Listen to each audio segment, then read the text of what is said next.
Welcome to the Business Buyer Diaries. My name is Nathan Platter. I'm a full-time employee, and I bought a business. I did everything right, from finding the deal, handling all the due diligence on 63 opportunities, and ultimately bought a profitable gym. And boy, was I in for a big surprise as a new owner. I chronicled everything in real time, including the biggest wins to the stressful nights at 2 a.m. I'm sharing my journey without sugarcoating anything, so you don't make the same mistakes that I did. Here's today's episode. So today, I guess today is still the same day as some of the costs I did not see in the P&L for the first business. But here's a follow-up to it. Wanted to outline planting seeds and preparing for the future stuff. Gosh, I can't remember when, but probably a year ago, maybe 2 years ago, I knew I was going to be needing an SBA lender, and I knew I was going to be buying some gyms. And so the two seeds I planted way back then, one of them for the lending side, I reached out to a bunch of SBA lenders that put out good content, podcasts, YouTube, social media, because I knew they were active and were hungry to do more. If folks aren't really putting a whole lot out there, they either don't know that they should, or they're maxed out and they don't really want to grow and do more, be more, big more. That's why I'm doing all these episodes. I want to own more businesses, employ more people, have larger impact than that I have today. And so for folks that are doing the effort, doing the hard work of creating content, editing it, sending it out into the world, and hoping something comes back, I want to work with those people. So they're putting their hand up. They want to do more work. Cool. I want to hire you to do more work for me. That's first and foremost. So I'm just getting some tips here as well. Cool. I'll hit spot. So secondly, I also want to know that people are in the business. So if I send them a friend connection, and then a year later when I want to reach out to them, and now they're still in card, for something completely different, I'm like, okay, well, maybe that wasn't their long-term thing. Maybe it was just a stint. Okay, cool. Well, good to know. People weed themselves out. Thirdly, I just want to look out. If you want to go up the next one, I want to tell people about my dreams and my goals, so I can get plugged into their systems, their email campaigns, their sales scripts. I want to be reminded of who is out there doing good work. And I'm reminded over and over. When I first started running on a gym, I subscribed to a couple magazines that were free. And each month, one of them is Club Solutions. And guys, they're incredible. You put your name in their mailing list and they will find you. If you move and you don't tell them, they will find you. They will call you when you sign up. Well, I'll say, like, who are you? What are you doing? They're really nice people. I'm an aspiring gym owner, but on one day, I'm like, cool. Oh, good. We'll send you a magazine. And every month for like 5 years, I've gotten a magazine. I've moved like 3 times. I've never told them, and they still figure out they're the only people that still track me down and confirm my new address and keep sending me their magazine. A lot of it's ads and sales, but you want folks sending you stuff. So this is a reality. It's not just a daydream. Which I did that with a handful of maybe a dozen lenders a year or two ago. And nowadays, the build going kind of slowly. There's not enough energy into it. Probably was distracted. Look at him right now. I normally talk with 2 lenders. One, I'm not a huge fan of. It's just pretty good. It's a little pricey. It would be nice to have someone who's good and not pricey. So once I lived down, I did SBA first degree connections. They recognize a few names. There are maybe 30 people. They recognize like 4 or 5 of them, the people that like were good at communicating and people that I wanted to interact with again.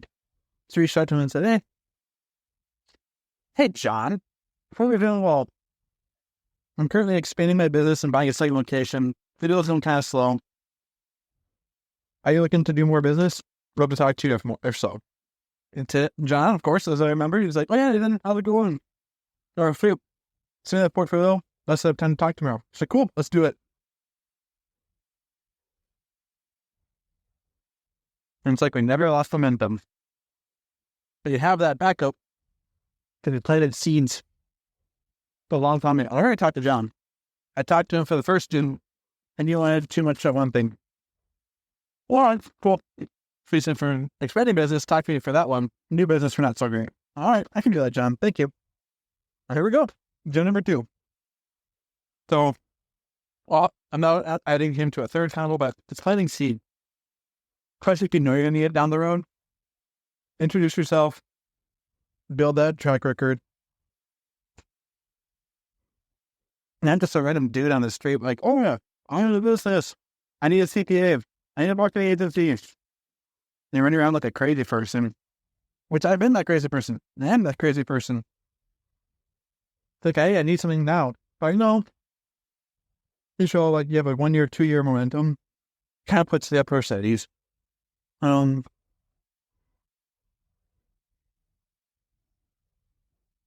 sorry guys, I'm really hungry.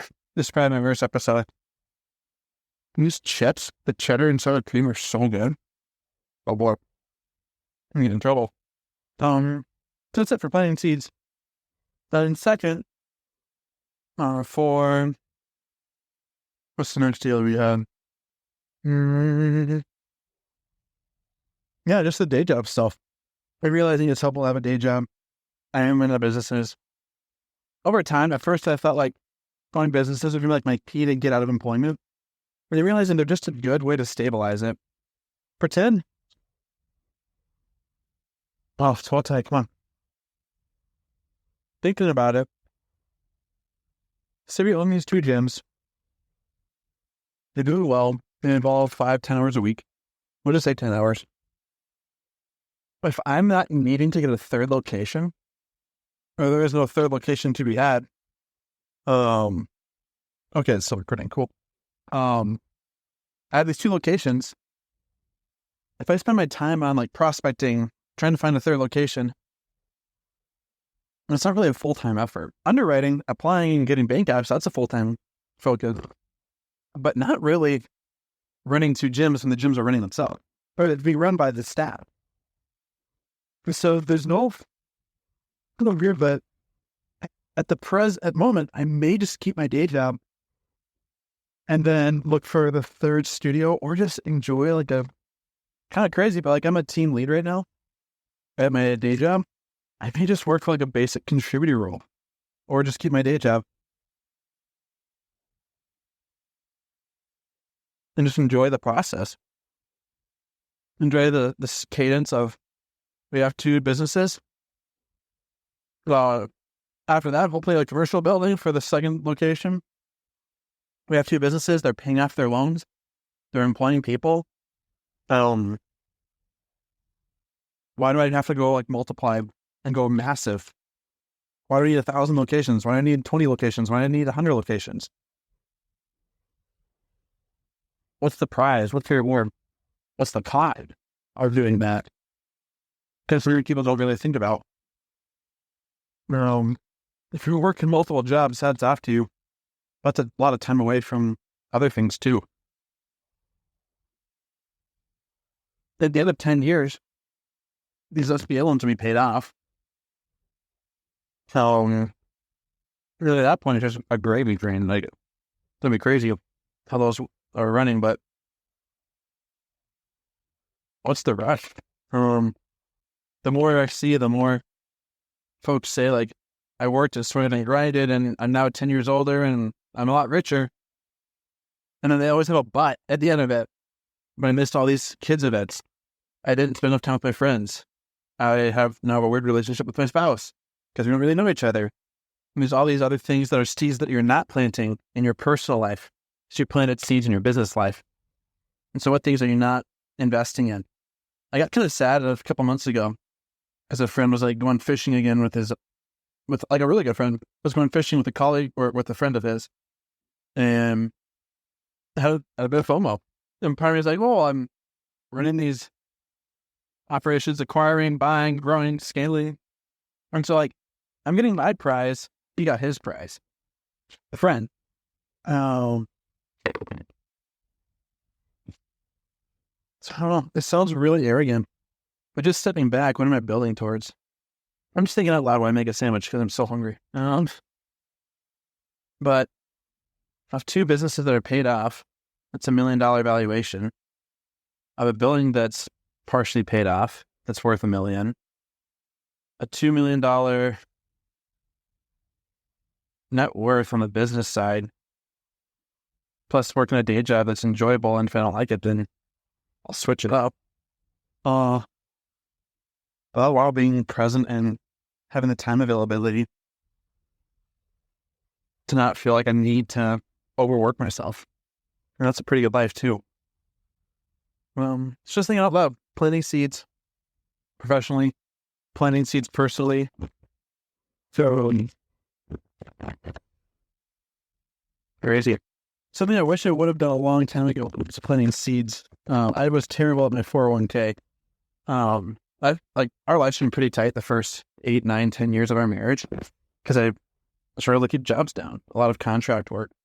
And so I never really had a 401k. And then a year ago, or whenever I had like retirement money, we'd have to use it. The living expensive. And then the fast year after what I have now, I knew it could be here a while. And so I over contributed. I put in way too much money than I was comfortable with. And after a year, we have like 30 grand just in my 401k. If my wife, we've done just a little bit here, a little bit there, and hers is way more than mine. But we've been slowly doing what retirement kind of people do, like folks that want to retire someday. So I'm really glad about that. And that's something I wish I had done earlier, but also having to know we got wiggle room. Say I did get fired tomorrow for my day job. Now we have 30 grand of cash, well, after taxes. Yeah, 30 grand of survival money. Will I find my next job or focus only on the gym and do sales? I don't know.